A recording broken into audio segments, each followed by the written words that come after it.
नायक film का same दृश्य आज इस देश के अंदर लागू हो रहा है। ये वीडियो को जरा ध्यान से सुनिएगा।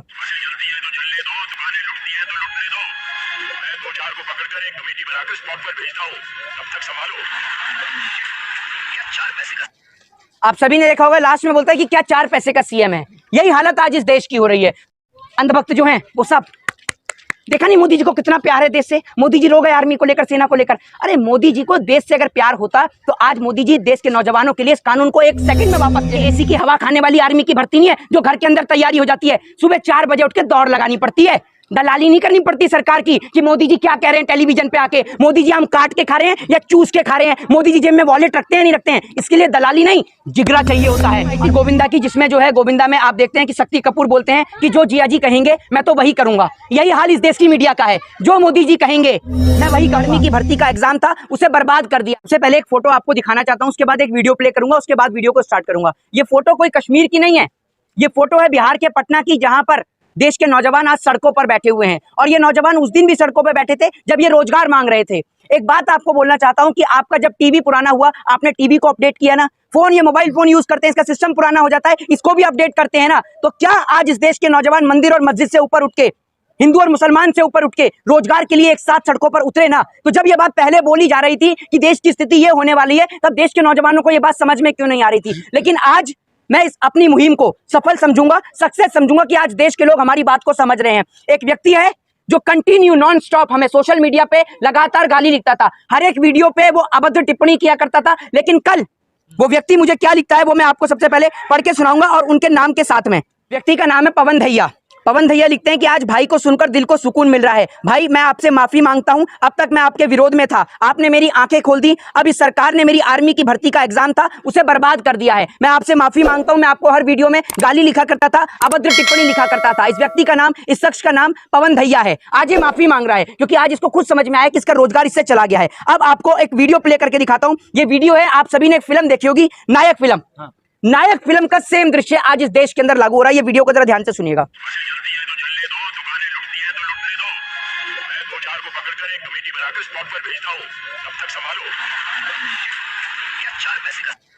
आप सभी ने देखा होगा, लास्ट में बोलता है कि क्या 4 पैसे का सीएम है।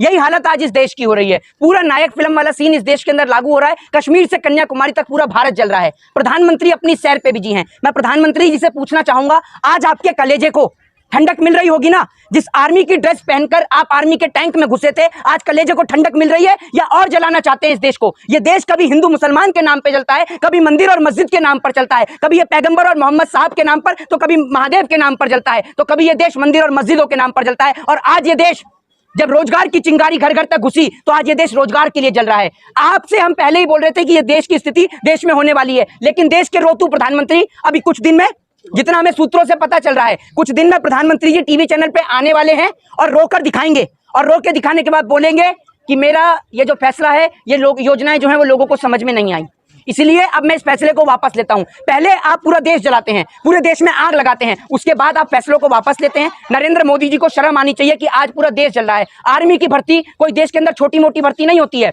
आपने 4 साल से पहले तो एग्जाम नहीं निकाला, और एग्जाम निकाला तो आपने डायरेक्ट उनको 4 साल के लिए कर दिया। ये बताइए मुझे, बंदूक भी घर से लेके आनी है क्या? ये बता दीजिए आप मुझे, बंदूक भी घर से लेके आनी है? और कल को जब युद्ध होगा, कल को अगर लड़ाई होगी, तो अगर लड़ाई के अंदर सेना के जवान यूं कहेंगे कि भैया आप आगे जाइए पहले, क्योंकि आप पक्के हैं। मेरा क्या है, मैं तो 4 साल के बाद ड्यूटी पे हट जाऊंगा, तो मैं गोली क्यों खाऊं? आप जाइए, आप पक्के हैं। तो ये लोग, जो लोग देश से प्यार करते थे, देश के प्रति उनकी एक आस्था थी, देश के तिरंगे के प्रति एक सम्मान था, वो सम्मान पूरे देश के अंदर के लोगों में है। लेकिन वो लोग जो आर्मी के लिए तैयारी करते हैं, वो कई साल लगा देते हैं, अपनी जिंदगी की मेहनत को लगाते हैं, और तब जाके आर्मी की भर्ती में उनका सिलेक्शन होता है। तो क्या इस देश की सरकार, जो लगातार नौजवानों के साथ, उनके भविष्य के साथ खिलवाड़ कर रही है, क्या प्रधानमंत्री मोदी को यह चीज समझ में नहीं आ रही है? प्रधानमंत्री मोदी जी एक एक्टर है जिसको रोने के लिए ग्लिसरीन की जरूरत होती है। मोदी जी बिना ग्लिसरीन के भी रोकर दिखाएंगे, आपको टीवी चैनल्स पे देख लीजिएगा। वो तो कह रहा है कि ये युवाओं के बेहतरी के लिए है। अरे किसानों की बेहतरी के लिए भी तो था बिल, किसानों की बेहतरी लिए भी तो था। आप एक बात मुझे बताइए, ये देश चल रहा है या मजाक चल रहा है? रात को 8 बजे आते हैं, बोल देते हैं नोटबंदी लागू, फिर आते हैं दोपहर में देश में लॉकडाउन लागू, फिर आएंगे और इस देश के अंदर बोलेंगे डिमोनेटाइजेशन हो गया, फिर इस देश के अंदर बोलेंगे कि किसान बिल लागू हो गया। अरे भाई देश चल रहा है, ये डेमोक्रेसी है, लोकतंत्र है, ये मजाक नहीं है कोई कि आप जब मर्जी आएंगे, जब आपका मन करेगा तब आप मुंह उठा के आएंगे, लॉकडाउन लगाएंगे, नोटबंदी करेंगे, किसान बिल लागू करेंगे, अग्निपथ को लागू करेंगे। अरे भाई आप एक बात मुझे बताइए कि आप पेंशन के चंद पैसे बचाने के लिए क्यों आप ये सब खत्म कर रहे हैं? क्योंकि 5 साल की नौकरी होगी तो पेंशन देनी पड़ेगी, और पेंशन के चंद पैसे बचाने के लिए ये लोग ये हालत कर रहे हैं देश की आर्मी की। उसके बाद कुछ लोग इतने निर्लज लोग हैं, कुछ लोग इतने नीच लोग हैं, उनको कहूंगा वो देश के नौजवान जो है ना, उनको वाकई में ही ऐसे नौजवानों को हिंदुस्तान में रहने का कोई हक नहीं है। ऐसे नौजवान तो वाकई में ही पाकिस्तान चले जाएं। कुछ नौजवान लिखते हैं इसमें भी, हिंदू और मुसलमान, कि ये लोग जो बस को आग लगा रहे हैं, ये लोग जो ट्रेन फूंक रहे हैं, ये मुसलमान हैं। अरे देश का नौजवान रोजगार मांग रहा है, देश के नौजवान को यह समझ में नहीं आ रहा क्या एक आर्मी का सैनिक जब वो आर्मी से 4 साल के बाद निकल जाएगा, ऑटो रिक्शा ड्राइव करेगा और पीछे लिखवाएगा पूर्व सैनिक, तो क्या आपको ये अच्छा लगेगा? बताइए आप मुझे। आपने देश के अंदर आर्मी का मजाक बना दिया है। को अगर इतना ही इसमें फायदा दिख रहा है तो सरकार के नेताओं के बच्चे हैं या नहीं है, ये बताइए आप मुझे। या एक भी नेता का बच्चे नहीं है, सारे के सारे प्रधानमंत्री मोदी जी की तरह हैं, ये बता दीजिए मुझे। किसी नेता के तो बच्चे होंगे। अमित शाह का बेटा है जय शाह, ठीक है, शिवराज सिंह चौहान का बेटा है जो LLB कर रहा है, अभी उन्होंने ट्वीट भी डाला था। तो अपने बेटों को अग्निपथ में भर्ती कराइए, अपनी बेटियों को अग्निपथ में भर्ती कराइए, स्मृति ईरानी के बच्चों को अग्निपथ में भर्ती कराइए। देश के नौजवान को पहले जैसी आर्मी चाहिए, पहले जैसा BSF चाहिए। उनको ये 4 साल वाला आर्मी का ढोंग ढतूरा नहीं चाहिए, उनको देश के लिए जंग लड़नी है। अरे आपके पैसे से उसको प्रेम नहीं है, वो अपने सरहद की हिफाजत करना चाहता है, अपनी भारत माँ के लिए खड़ा होना चाहता है। कारगिल में जिस नौजवान ने जान दी, देश के अंदर 1966 में जिन देश के जवानों ने लड़ाई लड़ी, 1972 ताशकंद समझौता, शिमला समझौता, कारगिल, ये सब लड़ाई में किसने जाने दी हैं? देश की आजादी में किसने जान दी हैं? सब देश के गरीब माओ के बच्चे थे। कोई नेता का बेटा इस आजादी में शामिल नहीं था, कोई नेता का बेटा कारगिल की लड़ाई में शहीद नहीं हुआ, कोई नेता का बेटा जो है 1966 में शहीद नहीं हुआ, 1972 में शहीद नहीं हुआ, जब हमने चाइना से लड़ाई लड़ी तब कोई इसमें शहीद नहीं हुआ। मरने वाला, शहीद होने वाला देश के लिए एक गरीब माँ का बेटा है, और आज आप उस गरीब माँ के साथ खिलवाड़ कर रहे हैं। लेकिन आज बड़ी खुशी हुई मुझे ये सब चीजें देखकर कि आज देश का नौजवान जो हिंदू और मुसलमान के नाम पर लड़ रहा था, पैगंबर मोहम्मद साहब और महादेव के नाम पर लड़ रहा था, आज दोनों एक दूसरे के कंधे पर हाथ रखकर एक साथ चलकर बोल रहे हैं कि आज लड़ाई मजहब की नहीं है, आज लड़ाई मंदिर और मस्जिद की नहीं है, आज लड़ाई है रोटी की, आज लड़ाई है तिरंगे की, आज लड़ाई है रोजगार की। और अगर हम आज चुप हो गए तो जिंदगी में कभी नहीं बोल पाएंगे। तो आज आपको बोलना है अपने हक और अधिकार के लिए। आज आपको सत्य और अहिंसा का महात्मा गांधी का रास्ता याद करना है। और आप देश के नौजवान हैं, आपके हाथ में इस देश का भविष्य है, तो आपको अपने घर और मकानों से बाहर निकलना है और शांतिपूर्ण तरीके से प्रदर्शन करिए। वो हमारा लीगल राइट है, लेकिन शांतिपूर्ण तरीके से करिए। मोहित जी, सरकार ये कह रही है कि कुछ राजनीतिक पार्टियां हैं और विपक्षी पार्टियां हैं जो इस आंदोलन को भड़का रहे हैं, और देश में जो जगह जगह हिंसा हो रही है उसके पीछे भी कोई ना कोई राजनीतिक साजिश लग रही है। भारतीय जनता पार्टी के नेताओं का जब कुटावा चढ़ रहा है, अगर आपको लगता है कि देश के अंदर विपक्ष की बात इतना ही सुनते हैं देश के नौजवान, तो विपक्ष आज विपक्ष में कैसे बैठा है और आप सत्ता पक्ष में कैसे बैठे हैं? इस सवाल का जवाब दीजिए। क्या आप बेईमानी से सत्ता पक्ष में बैठे हैं? बताइए ना आप मुझे। आज लाखों की संख्या में नहीं, हजारों करोड़ों की संख्या में देश के कोने कोने में नौजवान सड़क पे है। देश की राजधानी दिल्ली से लेकर तेलंगाना से लेकर उत्तर प्रदेश से लेकर आगरा से लेकर बिहार के बलिया से लेकर पटना तक आज देश का पूरा नौजवान सड़कों पर उतरा हुआ है। अगर इतना सारा नौजवान विपक्ष के साथ है तो विपक्ष में कैसे इस सवाल का जवाब दे दीजिए। क्या मोदी जी बेईमानी से सत्ता में आते हैं? क्या ईवीएम में वाकई में ही गड़बड़ी है? इस सवाल का जवाब दीजिए। तो वही हमारा अगला सवाल है कि मीडिया कर्मियों के ऊपर भी गुस्सा फूट रहा है। आपने सुना होगा कई सारे ऐसे मामले सामने आए हैं जहां पर जो मेन स्ट्रीम मीडिया के एंकर जो स्टूडियो में बैठते हैं, इसी का हवा लेते हैं, उनके एंकर जब ग्राउंड रिपोर्ट पे जा रहे हैं तो उनको फूटा जा रहा है। ये इसको आप कैसे देख रहे हैं? जब आप एक बात मुझे बताइए, आप उनको लिख रहे हैं उपद्रवी, आप किसान को लिखेंगे आतंकवादी, खालिस्तानी, पाकिस्तानी। अरे आप ही हिंदुस्तानी हैं। जो SSC GD के लिए प्रदर्शन करे वो आतंकवादी, खालिस्तानी, पाकिस्तानी। पेपर लीक हो जाए वो उसके लिए आवाज उठाए वो खालिस्तानी, पाकिस्तानी, आतंकवादी। आप अकेले देशभक्त हैं, अकेले अमित शाह का बेटा इकलौता देशभक्त है, स्मृति ईरानी के बच्चे देशभक्त हैं, और शिवराज सिंह चौहान के बच्चे देशभक्त हैं, बाकी सारे देश विरोधी हैं। मीडिया तो कहती है कि जो सेना में भर्ती होने वाले हैं वो तो अपने घर में बैठ के तैयारी कर रहे हैं, ये जो हुड़दंगी कर रहे हैं इनको तो सेना से कोई लेना देना नहीं। हाँ, इनको अपनी राजनीति चलानी है। आप एक बात मुझे बता दूं आपको, ये AC की हवा खाने वाली आर्मी की भर्ती नहीं है जो घर के अंदर तैयारी हो जाती है। सुबह 4 बजे उठ के दौड़ लगानी पड़ती है, दलाली नहीं करनी पड़ती सरकार की कि मोदी जी क्या कह रहे हैं टेलीविजन पे आके, मोदी जी हम काट के खा रहे हैं या चूस के खा रहे हैं, मोदी जी जेब में वॉलेट रखते हैं नहीं रखते हैं। इसके लिए दलाली नहीं, जिगरा चाहिए होता है। और भारत माँ के लिए शहीद होने के लिए किसी को जिगरे की जरूरत होती है, जो अपने तिरंगे से, अपने वतन से प्रेम करता है। और ये मेरे देश का गौरव है, ये मेरे देश का सौभाग्य है कि इस देश का हर एक नागरिक, हिंदू, मुस्लिम, सिख, ईसाई, अपनी माँ से ज्यादा अपनी भारत माता से प्रेम करता है। और जिसके लिए आज आप देख रहे हैं ना, आर्मी की भर्ती के लिए नौजवान सड़क पे उतरा है, तो सोच लीजिए कि तिरंगे से कितना प्यार करता है नौजवान। लेकिन नौजवान तो सड़क पे उतरा है, लेकिन जो ये हिंसा हो रही है, ट्रेनों को जला दिया गया, बस को जला दिया, इसका क्या आप समर्थन कर रहे हैं? देखिए, हिंसा निश्चित तौर पर गलत है और हिंसा हम बोलेंगे उन नौजवानों को कि आक्रोश में आके कुछ भी इसी प्रकार का कोई आप एक्शन मत उठाइए। आप देश की सरहद की हिफाजत करना जानते हैं तो ये हमारे देश की संपत्तियां हैं।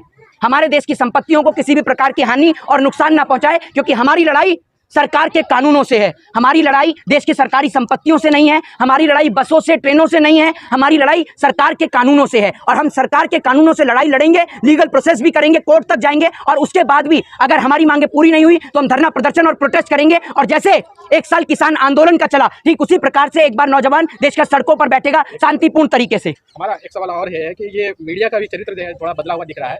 अभी आप हाल में ही देखे होंगे कि नुपुर शर्मा के विवादित बोल के बाद कई जगह जो है प्रोटेस्ट हुए हैं और उसके बाद मीडिया जिस तरह से मुसलमानों पे हमलावर थे और बुलडोजर उनके घरों पे चल रहे थे, तो क्या लगता है कि जिसमें जो उपद्रव मचा रहे हैं, सारे छात्रों को नहीं बोल रहे हैं, लेकिन जो उपद्रव मचा रहे हैं उनके घरों पे बुलडोजर चलेगा? अरे बुलडोजर अगर सरकार की चलाने की औकात थी तो अमित शाह अब तक ना बेघर हो चुके होते, क्योंकि अमित शाह खुद तड़ी पार हैं। अगर बुलडोजर सरकार चला रही होती तो योगी आदित्यनाथ जो है वो फुटपाथ पे रह रहे होते, क्योंकि योगी आदित्यनाथ के ऊपर भी कई गंभीर धाराओं में मुकदमे दर्ज थे। आज भले ही आरोप मुक्त हो गए क्योंकि आप चीफ मिनिस्टर हैं सर, आप चीफ मिनिस्टर, आप मुख्यमंत्री हैं। आपने सुना नहीं कि इसके बाद क्या किया जाएगा? इन सब के लिए एक कमेटी गठित कर दी जाएगी। कमेटी गठित करने के बाद मोदी जी आएंगे और थोड़ा सा आंख में विदाउट ग्लिसरीन के थोड़ा सा भावुक हो जाएंगे, मीडिया लगा देगी, नरेंद्र मोदी जी रोए, मोदी जी हो गए भावुक, और उसके बाद में अंधभक्त जो हैं वो सब देखा नहीं मोदी जी को कितना प्यार है देश से। मोदी जी रो गए आर्मी को लेकर, सेना को लेकर। अरे मोदी जी को देश से अगर प्यार होता तो आज मोदी जी देश के नौजवानों के लिए इस कानून को एक सेकंड में वापस ले लेते, क्योंकि मोदी जी को प्यार तो कॉर्पोरेटर सेक्टरों से है, बिजनेसमैनों से है, अंबानी और अडानी से है। सेना के जवानों से उनको क्या प्रेम? सेना के जवान कोई पैसा थोड़ी देते हैं उनको। राहुल गांधी जी का ट्वीट आया है कि जिसमें वो कहते हुए नजर आ रहे हैं कि मैंने कहा था कि किसान बिल आपको वापस लेना पड़ेगा और मोदी जी ने लिया है। उसी तरह से वो कह रहे हैं कि जो ये कानून आया है आर्मी की भर्ती को लेकर के, जो नया हाल ही में विपक्ष के जो कुछ मजबूत नेता हैं जिनको सरकार जो है वो बेवकूफ और पागल साबित कर रही थी, चाहे वो अखिलेश यादव हो, चाहे वो राहुल गांधी हो, चाहे वो प्रियंका गांधी हो और तमाम बड़े बड़े लीडर। राहुल गांधी की एक बात और सत्य हो रही है। राहुल गांधी ने हाल ही में एक इंटरव्यू के दौरान ये भी बोला था कि पूरे देश में जो है वो केरोसिन का तेल छिड़ककर, मिट्टी का तेल छिड़क के आग लगाई जा रही है। और वही हो रहा है कश्मीर से कन्याकुमारी तक। कभी इस देश के अंदर मंदिर और मस्जिद के नाम के दंगे, कभी इस देश के अंदर हिंदू और मुसलमान के दंगे, अब रोजगार के दंगे। तो देश पूरा जो है वो दंगों की आंख में जली रहा है। तो जिस तरह से अभी राजनाथ सिंह ने 21 जो एज लिमिट था 21 साल, उसको बढ़ा के 2 साल कर दिया, जी। तो आपको नहीं लग रहा है कि एक साल जी। के लिए, तो केवल आपको नहीं लगता है कि सरकार कुछ इसमें रियायत देना चाहिए? अरे सरकार, आप एक बात मुझे बताइए, जिन लोगों को इस बार एग्जाम देना था उनकी एज तो गई, उनका क्या होगा ये बताइए ना। सिर्फ 1 साल के लिए तो हुआ, जिनको अगली बार देना था उनका क्या होगा ये बता दीजिए मुझे। आप ये सवाल का जवाब तो दीजिए। और दूसरी बात, कुछ इस देश के अंदर बेवकूफ अंधभक्त मोदी सपोर्टर्स जो हैं वो लिख रहे हैं इजराइल में भी तो ऐसा है। अरे आप इजराइल को एक बार रीड तो करिए। इजराइल की आबादी कितनी है, इजराइल की पॉपुलेशन कितनी है? इजराइल की पॉपुलेशन 90 लाख है, वो उनकी मजबूरी है। यूरोपियन कंट्रीज की ज्यादातर जो है पॉपुलेशन है वो कम है और वो उनकी मजबूरी है। लेकिन हमारे देश की आबादी 125 करोड़ से ज्यादा है, 133 करोड़ से ज्यादा की आबादी है हमारे देश की। हमारे देश के अंदर लोग आर्मी के लिए मेहनत करते हैं, भर्ती करते हैं 4 साल के लिए नहीं। आप नेताजी का कार्यकाल कम कर दो ना, एक काम कर दो, जिस तरीके से आपने अग्निपथ को किया है ना अटेम्प्ट, सरकार में भी चेंजेस कर दीजिए। हर 2 साल में सरकार को बदल दिया जाए, 1 साल में कर दीजिए। है आप में दम? यही चीज जो है मीडिया के ऊपर भी क्यों नहीं लागू होना चाहिए? जो मेन स्ट्रीम मीडिया के, जो मोदी मीडिया के पत्रकार एंकर पिछले 10-10 सालों से बैठे हुए हैं, उनके लिए तो कोई कानून नहीं बन रहा है। एक फिल्म आई थी गोविंदा की, जिसमें जो है गोविंदा में आप देखते हैं कि शक्ति कपूर बोलते हैं कि जो जिया जी कहेंगे मैं तो वही करूंगा। यही हाल इस देश की मीडिया का है, जो मोदी जी कहेंगे मैं वही। मोदी जी अगर दिन को दिन कहें, मोदी जी अगर दिन को रात कहें तो मैं रात कहूंगा, और अगर वो रात को दिन कहें तो मैं दिन कहूंगा। ये वही वाला हिसाब है मीडिया का। तो जो मोदी जी कहेंगे मीडिया तो वही करेगी। जय हिंद, जय भारत, वंदे।